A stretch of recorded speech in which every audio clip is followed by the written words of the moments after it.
मैं police inspector था और मेरे सामने बैठी हुई औरत मुझे कहीं से भी हत्यारिन नहीं लग रही थी। उस पर इल्जाम था कि उसने अपनी सास को खाने में जहर देकर मार डाला है।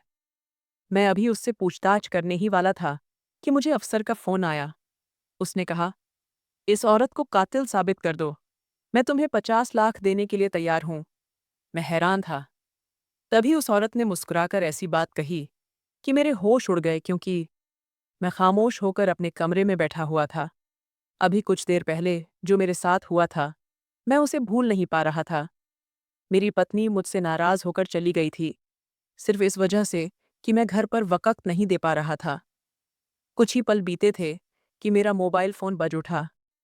मैंने फ़ोन की तरफ देखा तो थाने से कॉल आ रही थी। जिस दिन से मैंने यह नौकरी जॉइन की थी, इसने मुझसे मेरा परिवार छीन लिया था। मुझे मालूम था कि मेरी पत्नी इतनी आसानी से अब राज़ी नहीं होगी। उसने साफ कह दिया था कि मैं तुमसे तलाक लूंगी, क्योंकि तुम्हारे जैसे इंसान के साथ रहना मेरे बस की बात नहीं। तुम्हारे लिए सिर्फ तुम्हारी नौकरी ही अहम है। पत्नी बच्चे जाएं भाड़ में। भगवान ने मुझे सिर्फ एक बेटे का तोहफा दिया था और हम दूसरे की तैयारी में दिन रात मेहनत कर रहे थे। लेकिन न जाने क्यों मेरी पत्नी का व्यवहार अचानक बदल गया था। मैंने अपनी तमाम सोचों को झटक कर फ़ोन रिसीव किया। अब भी मैंने हेलो ही कहा था कि हवलदार की आवाज़ गूंज उठी। साहब, आप जल्दी से थाने पहुंच जाइए। कुछ देर में डीएसपी साहब आ रहे हैं। उन्होंने सख्ती से कहा है कि आपको थाने में ही होना चाहिए। हवलदार की बात सुनकर मैं फौरन खड़ा हो गया और हैरानी से बोला, लेकिन क्यों? डीएसपी साहब को तो अभी आना ही नहीं था। वे तो अगले हफ्ते आने वाले थे। इस पर वह बोला, सर, एक अपराधी आई है। न जाने कौन है। उसे अंदर बंद कर दिया गया है। शायद उसी के केस पर आपसे चर्चा करने आएंगे। उसकी बात सुनकर मैंने ठीक है कहा और फ़ोन काट दिया। कुछ सोचकर मैंने अपनी पत्नी को कॉल किया, मगर उसने तुरंत मेरी कॉल काट दी। अचानक जिंदगी इतनी मुश्किल हो जाएगी, इसका मैंने कभी अंदाज़ा भी नहीं लगाया था। मैं फौरन थाने की तरफ निकल पड़ा। पत्नी को मनाना मुश्किल था, लेकिन फिलहाल मैं अपनी नौकरी दांव पर नहीं लगा सकता था। अगर नौकरी चली जाती तो मैं घर का चूल्हा कैसे जलाता? ये बात मेरी पत्नी को समझ ही नहीं आ रही थी। थोड़ी ही दूरी तय करने के बाद मैं थाने पहुंच गया। दरवाजे पर खड़े हवलदार ने मुझे देखते ही सलाम किया और बोला, साहब, डीएसपी साहब, आपके ऑफिस में बैठे आपका इंतजार कर रहे हैं।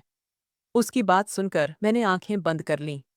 मुझे मालूम था कि अब बिना वजह उनकी ढेरों बातें सुनने को मिलेंगी, और मैं इस समय इतना परेशान था कि किसी से बात करने का भी मन नहीं कर रहा था। मैंने बस गर्दन हिलाई और चुपचाप अपने कमरे की ओर बढ़ गया। जैसे ही अंदर दाखिल हुआ तो वे तंज भरे लहजे में बोले, हाँ हाँ जनाब, आपके लिए ही तो हम बैठे हैं। क्या आपको फुर्सत है तो हम बात करें? मैंने तुरंत उन्हें सलामी दी और बोला, सर, माफ़ कीजिए, एक निजी काम में फंस गया था। आप बैठिए, अब हम बात शुरू करते हैं। आप पहले कुछ लेंगे? जिस पर वे बोले, बहुत कुछ ले लिया है। तुम्हारा थाना नहीं, बल्कि चिड़ियाघर है। अभी थोड़ी देर पहले आया था तो तुम्हारी पत्नी यहाँ हंगामा कर रही थी। अपने घर के मामले अपने तक ही सीमित रखो, समझे? मैंने हैरानी से उन्हें देखते हुए बोला, क्या मतलब? मेरी पत्नी यहाँ आई थी? वे बोले, तुम मुझसे पूछ रहे हो या मुझे बता रहे हो? मैं चुप हो गया और कहा, सर, हमारी थोड़ी देर पहले लड़ाई हो गई थी। खैर, मैं मामला सुलझा लूंगा। आप बताइए, किस केस पर चर्चा करनी है? वे गंभीर होते हुए बोले, बैठो अर्जुन, मुझे तुमसे बहुत ज़रूरी बात करनी है। मैंने गहरी सांस ली और अपनी कुर्सी संभाल ली। फिर उन्होंने बैग से एक फाइल निकालकर मेरी ओर बढ़ाई और बोले, इस औरत का नाम नेहा त्रिपाठी है। उम्र 34 साल। ऊपर से आदेश है कि किसी भी तरह इसे कातिल साबित करके फांसी तक पहुंचाना है, वरना बड़ा मसला खड़ा हो जाएगा। मैं चौंक कर बोला, क्या मतलब? ऐसा क्यों? हम किसी बेगुनाह को कातिल कैसे बना दें? मैंने फाइल खोली तो सामने एक मासूम लड़की की तस्वीर थी, जिसे देखकर कहीं से भी नहीं लगता था कि वह कातिल है। तभी साहब बोले, मेरी बात ध्यान से सुनो। उल्टे सीधे सवाल करने की जरूरत नहीं है। इस औरत पर भारी इनामी रकम रखी है, जो गुप्त रूप से उस इंस्पेक्टर को मिलेगी जो यह काम करेगा। मैंने तुम्हारा चुनाव किया है। इनाम की रकम हम दोनों आपस में बराबर बांटेंगे। तुम मुजरिम से अपराध कबूल करवाने में माहिर हो। अब तुम्हें किसी भी तरह इस औरत से बयान लेना होगा। अगर तुमने ऐसा कर लिया तो तुम्हें अच्छी खासी रकम मिलेगी जिससे तुम बेहतरीन जिंदगी गुजार सकते हो। उनकी बात सुनकर मैं अनायास बोल पड़ा, सर, ये तो रिश्वत है और गलत बात है। जिस पर वे तुरंत बोले, रिश्वत है या नहीं, इस पर मत सोचो, सिर्फ अपने मकसद पर ध्यान दो। मैं तुम्हें आदेश दे रहा हूं, जो कहा गया है उसी पर गौर करो। इतना कहकर वे अपनी जगह से उठे और मुझे देखते हुए बोले, 24 घंटे के अंदर मुझे अच्छी खबर आनी चाहिए। और हाँ, अपने निजी मामले जल्दी सुलझा लो। अगर यह बात हेडक्वार्टर तक पहुंच गई तो तुम्हारी बदनामी होगी और तुम्हें सस्पेंड भी किया जा सकता है। इसलिए अपनी पत्नी को समझा दो कि घर के जो भी मामले हैं उन्हें घर की चार दीवारी के भीतर ही सुलझाया जाए, या फिर बाहर किसी रेस्तरां में बैठकर, लेकिन थाने आने की कोई जरूरत नहीं। उनकी यह बात सुनकर मैं फौरन अपनी जगह से खड़ा हुआ और उन्हें सलाम किया। वे सिर हिलाकर अपना बैग उठाए चले गए। मैंने गहरी सांस ली और कुर्सी से टेक लगाकर बैठ गया।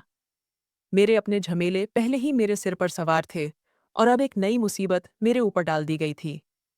पता नहीं उस मासूम ने ऐसा कौन सा गुनाह कर दिया था कि बिना वजह उसे कातिल ठहराया जा रहा था।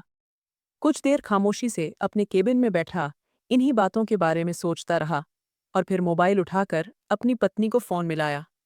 घंटी जाती रही, लेकिन दूसरी तरफ से कोई जवाब नहीं मिला। मैंने मोबाइल बंद करके एक तरफ रख दिया। मेरे कदम अपने आप रिमांड रूम की ओर बढ़ चले।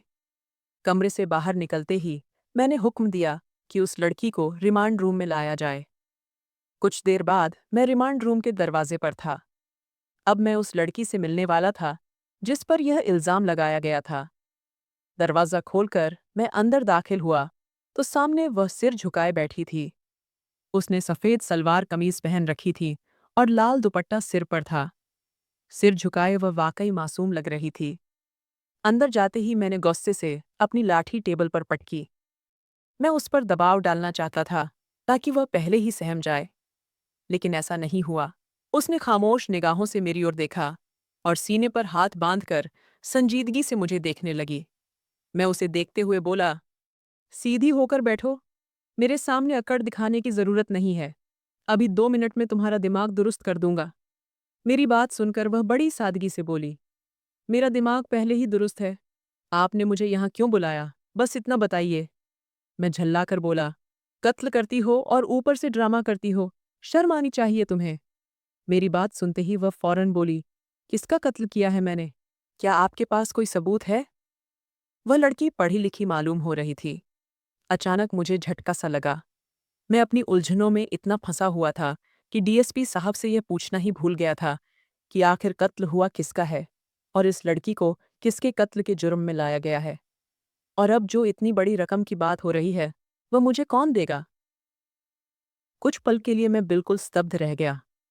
मैं अभी खड़ा ही होने वाला था कि तभी मेरा मोबाइल बज उठा। स्क्रीन पर डीएसपी साहब का नंबर चमक रहा था। कॉल रिसीव करते ही वे बोले, 50 लाख की रकम की ऑफर है, तुम इस लड़की को हर हाल में कातिल साबित कर दो। वे और कुछ कहते, उससे पहले ही मैं बोला, सर, एक सेकंड, मुझे आपसे बात करनी है। मगर वे झुंझलाकर बोले, तुम मामला संभाल लो, मैं अभी बहुत व्यस्त हूँ, बाद में बात करता हूँ, मुझे एक मीटिंग अटेंड करनी है। ये कहकर उन्होंने कॉल काट दिया। मैंने एक नज़र पलटकर उस लड़की को देखा। मैं कुछ कहता उससे पहले ही वह गंभीर निगाह से मुझे देखते हुए बोली, उम्मीद नहीं थी इंस्पेक्टर साहब कि आप इतने लापरवाह होंगे। आपको यह तक नहीं पता कि मैंने किसका कत्ल किया है और मुझे किस जुर्म में यहाँ लाया गया है। हमारे पुलिस अफसर इतने लापरवाह हैं, मैंने कभी कल्पना भी नहीं की थी। मैं कुछ कह पाता उससे पहले ही उस लड़की ने जो बात बोली उसे सुनकर मैं दंग रह गया। मैं फौरन उसकी तरफ बढ़ा और उसे देखते हुए बोला, तुम्हें इतनी निजी बात कैसे मालूम? वह बेकाबू होकर बोली, बेहतर होगा कि आप पहले जाकर असली कातिल को पकड़ें, उसके बाद मेरे पास आना। अगर मेरे साथ नाइंसाफ़ी करने की जुर्रत भी की तो याद रखना कि तुम्हारी वर्दी भी नहीं रहेगी और तुम यहाँ खड़े होने के काबिल भी नहीं रहोगे। अब दफ़ा हो जाओ यहाँ से। मैं उसे फटी-फटी निगाहों से देख रहा था। मुझे बिल्कुल यकीन नहीं आ रहा था कि मेरा इतना निजी मामला इसे मालूम होगा। मैं घबराकर अपना चेहरा छुपाता हुआ रिमांड रूम से सीधा अपने केबिन में आया। कुछ देर तक बेचैनी की हालत में इधर उधर टहलता रहा और फिर पानी का गिलास उठाकर अपने होठों से लगा लिया। ये कैसे हो सकता है? इस सच के बारे में सिर्फ मुझे और मेरी पत्नी को ही पता है। आज तक मैंने ये बात अपनी माँ तक को भी नहीं बताई थी। फिर इस औरत को ये कैसे मालूम हुई? क्या मेरी पत्नी इसे जानती है? अचानक इस ख्याल ने मुझे बेचैन कर दिया। मैंने फौरन अपनी टोपी उठाई, गाड़ी की चाबी ली और सीधा बाहर निकल पड़ा। अब अपनी पत्नी से मुलाकात करना बेहद जरूरी हो गया था। लड़ाई झगड़ा भूल चुका था। अगर मेरा यह निजी मामला सोशल मीडिया पर या किसी बड़े अफसर को मालूम हो गया, तो वाकई समाज में मेरी कोई इज्जत नहीं रहेगी। मुझसे मेरी वर्दी भी छीन ली जाएगी और मेरा नाम भी बदनाम हो जाएगा। मुझे किसी दफ्तर में नौकरी तक नहीं मिलेगी। यह सोचकर ही मेरे माथे पर पसीना आ गया। मैं घबराहट में 200 की रफ्तार से गाड़ी चला रहा था। कहने को मैं पुलिस अफसर था, मुझे भी ट्रैफिक के कानून तोड़ने का हक नहीं था, मगर उस वक़्त मेरी हालत एक ऐसे इंसान जैसी हो गई थी जिसके पास कोई रास्ता ही नहीं बचा था। चारों तरफ सिर्फ खाई ही खाई थी। लंबा सफ़र तय करने के बाद मैं अपने ससुराल पहुंचा। मैंने डोरबेल बजाई तो मेरी साली ने दरवाज़ा खोला। उसे देखते ही मैंने फौरन कहा, तुम्हारी बहन कहाँ है? वह सिर हिलाकर बोली, दीदी तो यहाँ आई ही नहीं। क्यों जीजू, कुछ हुआ है क्या? मैं फौरन बोला, झूठ मत बोलो, कहाँ है तुम्हारी दीदी? अंदर ही है ना? मैंने अपनी साली को एक तरफ धकेला और घबराहट में अंदर दाखिल हो गया। घर के भीतर आते ही मैं जोर जोर से चिल्लाने लगा, पायल, बाहर आओ, मुझे तुमसे जरूरी बात करनी है। कहाँ हो तुम? लेकिन वह सचमुच इस घर में मौजूद ही नहीं थी। बाथरूम, सारे कमरे, यहाँ तक कि छत तक मैंने देख लिया, मगर वह कहीं नहीं मिली। मेरी सास भी अपने कमरे से बाहर आ गईं और मुझे इतनी परेशानी में देखकर बोलीं, क्या हुआ दामाद जी? सब खैरियत तो है? कहाँ है मेरी बेटी? मैं गुस्से में बोला, हम दोनों का झगड़ा हो गया था और वह लड़कर आपके घर आई होगी, मगर वह थाने पहुंच गई। उसके बाद क्या वह यहाँ नहीं आई? वे बोली, सुबह से उसका ना तो कोई फ़ोन आया है और ना ही हमारी उससे कोई बात हुई है। वह यहाँ बिल्कुल नहीं आई। उनकी बात सुनकर मेरी परेशानी और बढ़ गई। मुझे हर हाल में अपनी पत्नी से मुलाकात करनी थी, वरना सब कुछ तबाह हो सकता था। आखिर उस लड़की तक मेरा राज पहुंचा कैसे? मैंने फौरन अपनी साली की तरफ देखा और घबराहट में बोला, तुम अपनी बहन को फ़ोन करो और पूछो कि वह कहाँ है। उसने सिर हाँ में हिलाया और मोबाइल लेने कमरे में चली गई। मैं फिर अपना सिर थामकर लिविंग रूम में बैठ गया। तभी मेरी सास मेरे कंधे पर हाथ रखते हुए बोली, बेटा, परेशान मत हो, वह मिल जाएगी। तुम इतनी टेंशन क्यों ले रहे हो? कोई बात हुई है क्या? लेकिन मैं उन्हें जवाब तक नहीं दे पाया और मेरी हालत सचमुच ऐसी हो रही थी जैसे मैं अभी यहीं गिरकर मर जाऊंगा। जिंदगी इतनी मुश्किल हो सकती है, मैंने कभी सोचा भी नहीं था। अब मुझे अफसोस होने लगा कि मैंने अपनी जिंदगी का इतना गहरा राज अपनी पत्नी को बताया ही क्यों। कुछ ही देर बाद मेरी साली अपना मोबाइल लेकर बाहर आई और मेरी आंखों के सामने ही अपनी बहन को फ़ोन मिलाने लगी। घंटी जा रही थी, लेकिन उसकी बहन फ़ोन नहीं उठा रही थी। मुझे सांस लेने में तकलीफ महसूस होने लगी। मैंने तुरंत अपने एक जानकार को फ़ोन किया, जो आराम से लोगों की लोकेशन निकाल लेता था। मैंने उसे नंबर देकर कहा कि जल्द से जल्द इसकी लोकेशन निकालो, मुझे वहां पहुंचना है। कुछ ही देर में उसने मुझे लोकेशन भेज दी और ताकीद भी दी कि साहब, आप उस तरफ मत जाइए। न जाने क्यों हमें खतरा महसूस हो रहा है। वहां चारों तरफ सुनसान सड़क है। आपकी पत्नी वहां क्यों जाएगी? यकीनन उसका मोबाइल वहीं है, पर उसने कुछ न कुछ ऐसा जरूर किया है जिसकी वजह से वह गायब हुई है। लेकिन मैंने उसे डांटकर फ़ोन काट दिया और उसी रास्ते की तरफ चल पड़ा जिसकी लोकेशन मुझे भेजी गई थी। गाड़ी चल रही थी, लेकिन रास्ता खत्म होने का नाम ही नहीं ले रहा था। लंबी दूरी तय करके मैं उस सुनसान सड़क पर पहुंचा। जैसे ही गाड़ी से उतरकर मोबाइल हाथ में लिया, तो सामने सड़क की तरफ सिग्नल आ रहा था। मैं तुरंत वहां बढ़ गया, मगर अगले ही पल सिर पकड़कर जमीन पर बैठ गया। मेरी पत्नी का मोबाइल वहां पड़ा था, लेकिन वह खुद वहां नहीं थी। मेरे आदमी ने बिल्कुल ठीक कहा था। मेरी पत्नी ऐसा क्यों कर रही थी? मुझे कुछ समझ नहीं आ रहा था। मेरा बेटा भी उसके पास ही था। अचानक दिल में ख्याल आया, कहीं मेरी पत्नी और बच्चा किसी मुश्किल में तो नहीं है। ये सोचकर मैंने मोबाइल उठाया और सीधा थाने की तरफ बढ़ गया। कुछ तो गड़बड़ थी, और ये गड़बड़ उस नेहा नाम की औरत से जुड़ी लग रही थी, जिसे आज थाने में कातिल कहकर लाया गया था। मैं फौरन अपने केबिन में आया और उसकी फाइल खोली, क्योंकि उसी से पता चल सकता था कि उसने कत्ल किसका किया है। जब मैंने नाम पढ़ा तो सिर पकड़कर बैठ गया। उसे तो कमिश्नर के बेटे के कत्ल के इल्जाम में लाया गया था। कुछ पल के लिए मेरी सांसें थम गईं। यानी मामला उतना आसान नहीं था जितना नजर आ रहा था। मैं कुछ देर तक खामोश बैठा रहा। अब मुझे अपनी पत्नी की चिंता घेरने लगी थी। कुछ देर बाद डीएसपी साहब का फोन आया। मैंने कॉल रिसीव की तो उन्होंने कहा, हाँ, तुम पूछ रहे थे कि कत्ल किसका हुआ है। दरअसल कमिश्नर के बेटे का कत्ल हुआ है, लेकिन इसे अभी गुप्त रखा गया है। पता चला है कि कत्ल किसी और ने किया है, लेकिन कमिश्नर चाहता है कि इसका इल्जाम इस लड़की पर लगे। क्यों? ये हमें समझ नहीं आ रहा, मगर कमिश्नर का कहना है कि यह हर हाल में इसी को दोषी ठहराना है। उनकी बात सुनकर मैं तुरंत बोला, सर, मेरी पत्नी और बच्चा न जाने कहाँ गायब हो गए हैं। थाने से निकलने के बाद उनका कुछ पता नहीं। मैंने लोकेशन निकाली, मगर वह भी एक सुनसान सड़क की तरफ थी, जहां पर मेरी पत्नी का मोबाइल पड़ा मिला। सर, मुझे बहुत घबराहट हो रही है। मुझे लगता है कि इस केस का मेरी पत्नी से भी कोई रिश्ता है। आज अचानक उसका झगड़ा करना और फिर नेहा का आना, कुछ ना कुछ कनेक्शन जरूर है। डीएसपी साहब बोले, उल्टी सीधी बातें मत करो।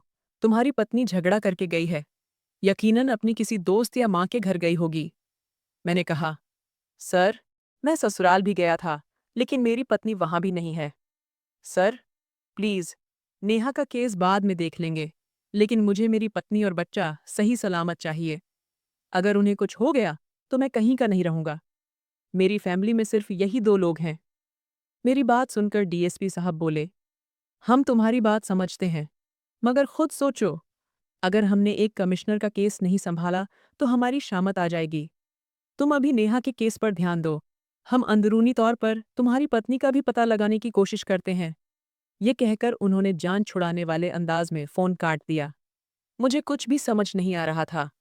नहीं, ऐसा नहीं हो सकता। मैं अपनी पत्नी से गाफिल नहीं हो सकता था। वह मेरी पत्नी थी, मेरे बच्चे की माँ थी। दिल ही दिल में मुझे एहसास होने लगा था कि मेरी पत्नी और औलाद दोनों खतरे में हैं। ये सोचकर मैं हवालत की ओर बढ़ा, क्योंकि अब नेहा ही थी जो सच उजागर कर सकती थी। वही सब जानती थी। अगर उसे मेरा इतना निजी राज मालूम है, तो यकीनन उसे यह भी पता होगा कि मेरी पत्नी और बच्चा कहाँ हैं। वह कोई साधारण औरत नहीं लग रही थी। कमिश्नर आखिर उस पर इल्जाम क्यों लगाना चाहता था, और वह इतनी टेंशन के बावजूद इतनी सुकून में क्यों थी? जरूर इस लड़की में कुछ खास था। जब मैं हवालत में दाखिल हुआ तो वह मुझे देखकर खड़ी हो गई। मैंने कहा, नेहा, अगर तुम चाहती हो कि मैं तुम्हें महफूज बाहर निकाल दूं और तुम्हें कातिल न ठहराऊं, तो बस मुझे बता दो, मेरी पत्नी और मेरा बेटा कहाँ है? तुम जानती हो कि मेरा यह सच सिर्फ मेरी पत्नी को पता था, और वहीं तुम तक पहुंचा है। उसने सिर हिलाकर कहा, हाँ, तुम्हारी बात सही है। तुम्हारा राज मुझे तुम्हारी पत्नी ने ही बताया था, मगर मुझे बखुदा नहीं मालूम कि वह इस वक्त कहाँ है। मैंने गुस्से में उसका हाथ पकड़कर दीवार से लगा दिया और कहा, झूठ मत बोलना, वरना जान से मार दूंगा। तुम्हारा सुकून भरा अंदाज बता रहा है कि तुम सब जानती हो। सच बताओ, मेरी पत्नी और बच्चा कहाँ हैं? वह धीमे से मुस्कुराई और बोली, अगर सच जानना चाहते हो और उन्हें महफूज पाना चाहते हो, तो डीएसपी से कहो मुझे कातिल न ठहराए, बल्कि सच का साथ दो। सबूत इकट्ठा करो और कमिश्नर को कानून के मुताबिक सजा दिलवाओ, क्योंकि उसके बेटे का कातिल मैं नहीं, बल्कि वही है। मैं बोला, अगर मैंने ऐसा किया तो डीएसपी यह केस किसी और अफसर को दे देगा और मैं फंस जाऊंगा। बेहतर है तुम मेरी पत्नी और बच्चे को छोड़ दो। वह बोली, अगर मैंने पहले ही हार मान ली तो मुझे सिर्फ फांसी मिलेगी, लेकिन अगर तुम्हें मोहरा बनाऊंगी तो मैं भी बच सकती हूँ, और तुम्हारा राज भी राज रहेगा। उसकी समझदारी देखकर मैं कुछ पल खामोश रहा और कहा, मुझे समझ नहीं आ रहा। भले मैं सबूत जुटा भी लूं, डीएसपी उन्हें जला देगा, क्योंकि मामला कमिश्नर का है। मेरी बात समझो, मैं हाथ जोड़ता हूँ। मेरा बच्चा बहुत छोटा है। उसके साथ ऐसा मत करो कि उसकी जिंदगी तबाह हो जाए। उसने सिर नकार में हिलाया और बोली, फिलहाल तुम ही मुझे बचा सकते हो। मैंने खुद कहा था कि मेरा केस तुम्हें दे दिया जाए, क्योंकि तुम रिश्वत लेने से डरते हो, किसी बेगुनाह को गुनाहगार ठहराने से खौफ खाते हो और ईमानदारी से अपनी ड्यूटी निभाते हो। इसलिए मैंने तुम्हारा चुनाव किया है और कमिश्नर को यह चुनौती दी है कि मैं जल्दी ही रिहा होकर दिखाऊंगी और उसे भी हवालात के अंदर करवाऊंगी। इसलिए बेहतर होगा कि तुम मेरे साथ सहयोग करो, वरना तुम्हारी जिंदगी बर्बाद हो जाएगी। अगर मैं तुम्हारी पत्नी और तुम्हारे बेटे को गायब करवा सकती हूँ, तो यह भी याद रखना कि तुम्हारा यह निजी मामला मैं सोशल मीडिया पर भी उछाल सकती हूँ। फिर न तुम बचोगे, न तुम्हारी ये वर्दी और न ही तुम्हारी पत्नी और बेटा। उस औरत की बात सुनकर मैं हक्का बक्का रह गया था। मेरा मन कर रहा था कि उसका गला दबा दूं, लेकिन उस वक़्त मैं बेहद मजबूर था। मेरे हाथ बंधे हुए थे। मेरी पत्नी और मेरा बेटा उसके पास थे और मैं कुछ भी नहीं कर सकता था। मैं बेमतलब बहुत बड़ी मुसीबत में फंस चुका था। आज का दिन ही मेरे लिए मनहूस साबित हुआ था। वक़्त धीरे-धीरे गुज़रता जा रहा था। मैंने चारों तरफ हाथ-पाँव मारे, थाने के सभी सिपाहियों को भी खड़ा किया, मगर किसी को भी मेरे बच्चे और मेरी पत्नी का कुछ पता नहीं चल रहा था। सबने हाथ खड़े कर दिए थे, क्योंकि कोई सबूत ही नहीं था जिससे यह साबित होता कि मेरा बच्चा और मेरी पत्नी कहाँ हैं। मेरे ससुराल वाले भी परेशान हो गए थे। मेरी सास बहुत बुरी तरह रो रही थीं। आखिर उनकी बेटी और पोते का सवाल था, वह क्यों ना रोतीं? मैंने बड़ी मुश्किल से उन्हें संभाला। अब हालात ऐसे हो गए थे कि इस केस से मुझे हाथ उठाना पड़ा। मैंने फ़ोन करके डीएसपी साहब को सब हालात बता दिए और कहा कि अब मैं इस केस को हैंडल नहीं कर सकता, क्योंकि अगर मैंने किया तो मैं इस लड़की को बेगुनाह ही साबित करूंगा। मैं उसके खिलाफ नहीं, बल्कि उसके साथ खड़ा होकर उसे बेगुनाह साबित करूंगा, ताकि मेरी पत्नी और बच्चा सुरक्षित रहें। मेरी बात सुनकर वह फौरन बोले, उस लड़की को रिमांड रूम में डालो और उसकी अच्छी तरह मरम्मत करो। वह खुद तुम्हारी पत्नी बच्चे का भी बताएगी और बेमतलब गुनाह भी कबूल कर लेगी। लेकिन मैं बिल्कुल टूट चुका था। मेरे पास अब कुछ भी नहीं बचा था। रात लंबी होती जा रही थी। मेरे हाथ पांव ठंडे पड़ते जा रहे थे।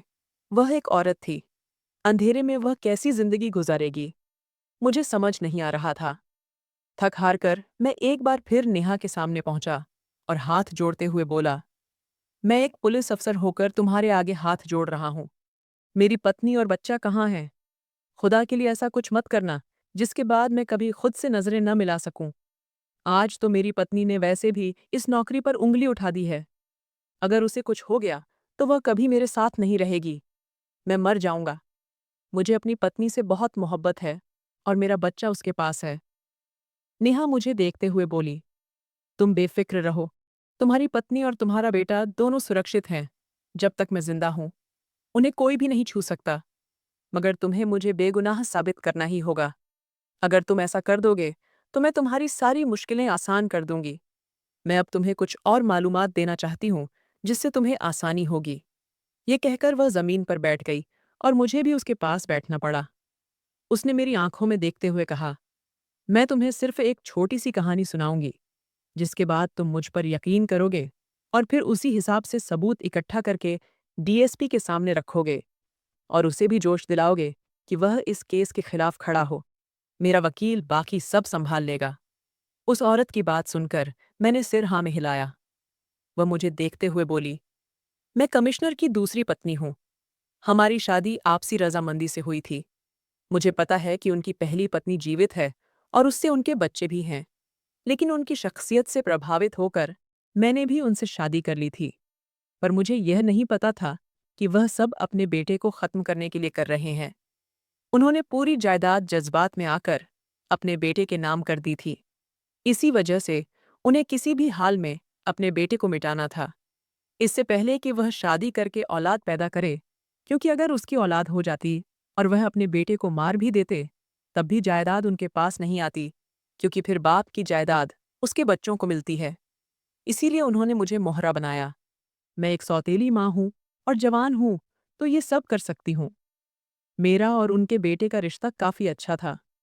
वह लड़का वाकई बहुत नेकदिल था। उसने मेरे साथ कभी भी बदतमीजी नहीं की।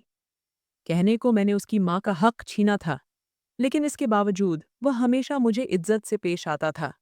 उसका कहना था, आपका कोई कसूर नहीं, कसूर मेरे बाप का है। वह संतुलन नहीं रख पाए।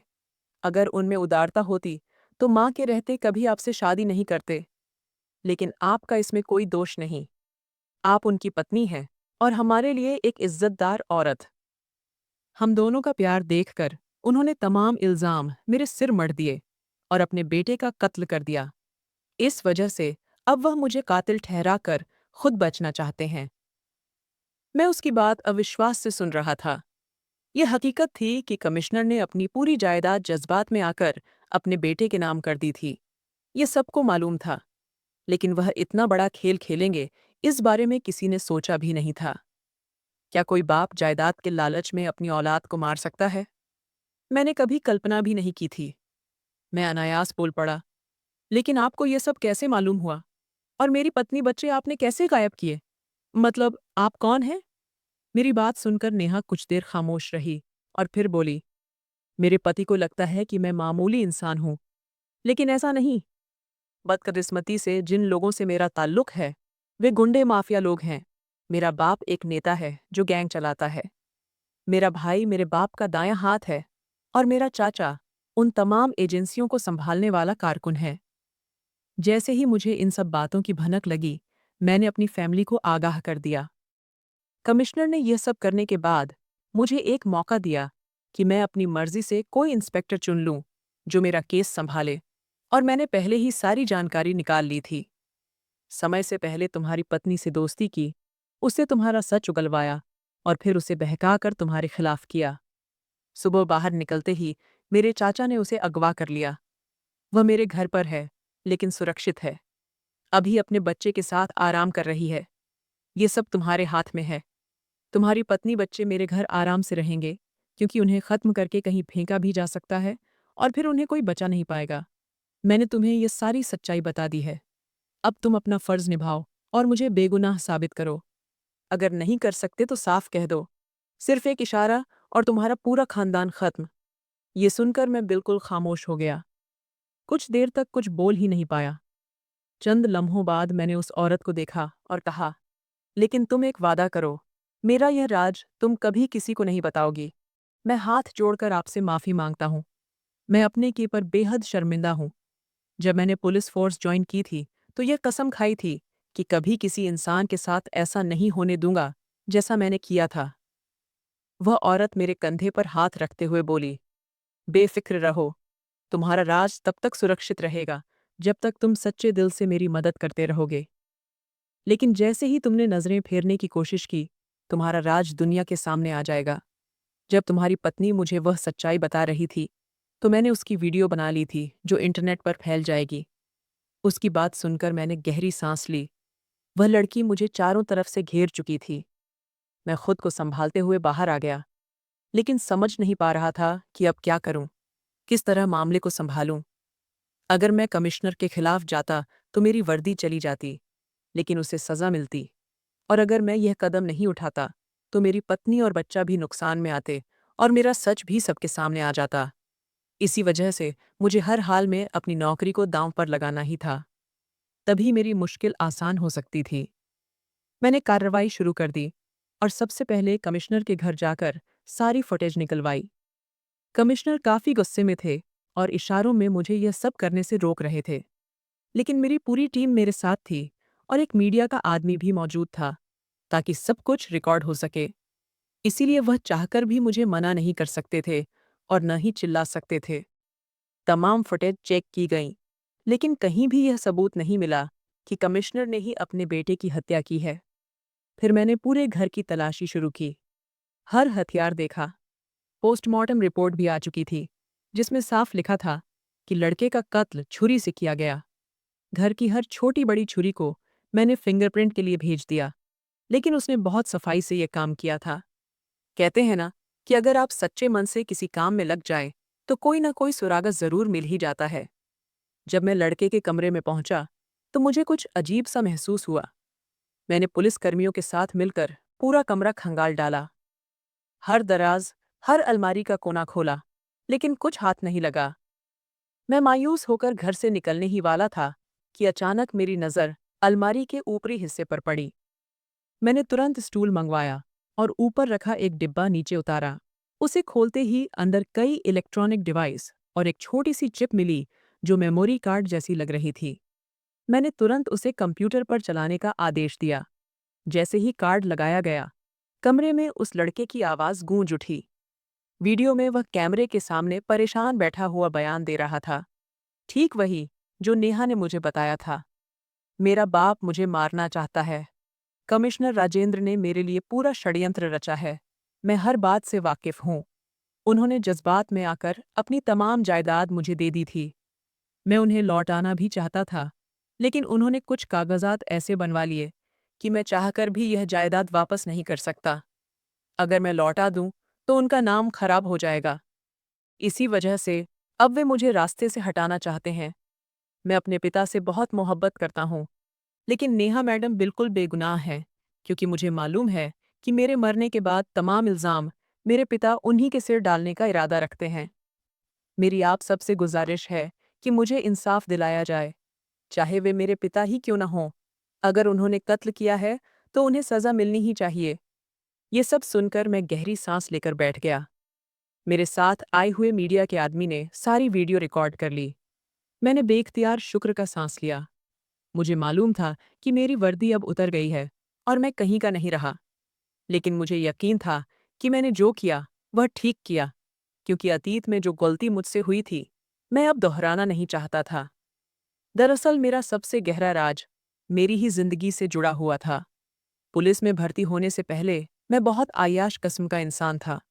किसी भी लड़की के साथ कुछ भी कर देता था। उन्हें छेड़ना और परेशान करना मेरा पसंदीदा शौक था। मेरी पत्नी, जो मेरे चाचा की बेटी है, मेरी हर हरकत से वाकिफ थी, लेकिन वह मुझसे बहुत मोहब्बत करती थी, इसलिए सब कुछ सहती रही। फिर एक दिन मैंने तमाम हदें पार करके एक लड़की के साथ ज्यादती कर दी और डर के मारे उसका कत्ल करके लाश फेंक दी। ये राज छिपा रहा, लेकिन मैं इतना डर गया था कि सीधा अपनी पत्नी के पास गया और उसे सब कुछ बता दिया। उसने मुझे छुपा लिया और कभी यह सच बयान नहीं किया कि वह लड़की कौन थी। मैं आज भी अपनी उस गलती पर बेहद शर्मिंदा हूँ। मैं बहुत रोया। तकरीबन 1 साल तक अपने कमरे में ही बंद रहा। ऐसा लगता था जैसे भीतर से मर गया हूँ। 1 साल बाद मेरी पत्नी के सहारे मुझे जिंदगी मिली। मैंने पुलिस फोर्स ज्वाइन की और खुद से शपथ ली कि ऐसा करने वाले को कभी जिंदा नहीं छोड़ूंगा और पुलिस के जरिए उन्हें इंसाफ दिलाऊंगा। मैं मानता हूं कि मैंने बहुत बड़ा गुनाह किया। न जाने वह किसकी बेटी थी, मुझे कुछ मालूम नहीं, मगर आज जो कुछ मैंने किया, उससे मुझे थोड़ी बहुत तसल्ली मिली। जब केस मेरे सामने आया, तो कमिश्नर को फांसी की सजा सुनाई गई और मैडम नेहा को रिहा कर दिया गया। मेरी वर्दी उतर चुकी थी। मेरी पत्नी और बच्चे सही सलामत घर पहुंच गए थे। मेरे पास अब कुछ नहीं बचा था, लेकिन मैडम नेहा ने मुझे नई नौकरी दिलवा दी। फिर भी मुझे बेहद अफसोस रहा कि मेरी पुलिस की नौकरी चली गई, जिसके जरिए मैं अपने उस गुनाह को धोने की कोशिश कर रहा था। मुझे नहीं मालूम कि भगवान ने मुझे माफ़ किया या नहीं, लेकिन मेरा दिल कहता है कि वह भगवान मुझे माफ़ कर देगा। मैं हर प्रार्थना में यही दुआ करता हूँ कि भगवान मुझे माफ़ कर दे। मैंने बहुत बड़ी गलती की है। न जाने वह किसकी बेटी थी। जब भी वह लम्हा याद आता है, तो मेरा पूरा वजूद कांप उठता है। लेकिन अब मैं मुतमईन हूँ। चाहे जो भी हो, मैं इस दुख भरी जिंदगी से आज़ाद हो गया हूँ, जहाँ हम सिर्फ और सिर्फ हुक्म के गुलाम बनकर रह जाते हैं। मेरे सभी भाइयों से मेरा संदेश है कि व्यभिचार एक गंभीर पाप है, जो मनुष्य के जीवन और परलोक दोनों का नाश कर देता है। ईश्वर के यहाँ देर हो सकती है, पर अन्याय नहीं होता। वह पापी को अवश्य दंड देता है। सदैव व्यभिचार से दूर रहें, पवित्रता अपनाएं और सत्य का साथ दें। सत्य का मार्ग ही सफलता का मार्ग है, जो मनुष्यों को सम्मान, शांति और ईश्वर की कृपा प्रदान करता है। तो दोस्तों, आपको यह कहानी कैसी लगी, हमें कमेंट करके ज़रूर बताएं और साथ ही चैनल को सब्सक्राइब ज़रूर करें।